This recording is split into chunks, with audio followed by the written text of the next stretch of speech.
కొనిదెల పవన్ కళ్యాణ్ గారు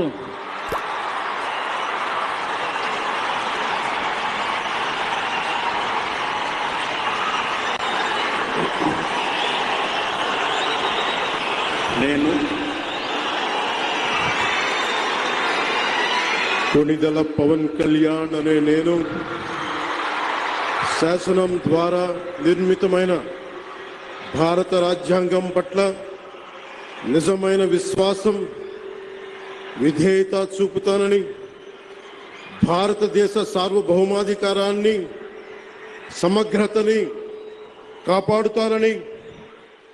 ఆంధ్రప్రదేశ్ రాష్ట్ర మంత్రిగా నా కర్తవ్యాలను శ్రద్ధతో అంతఃకరణ శుద్ధితో నిర్వహిస్తానని భయం గాని పక్షపాతం గాని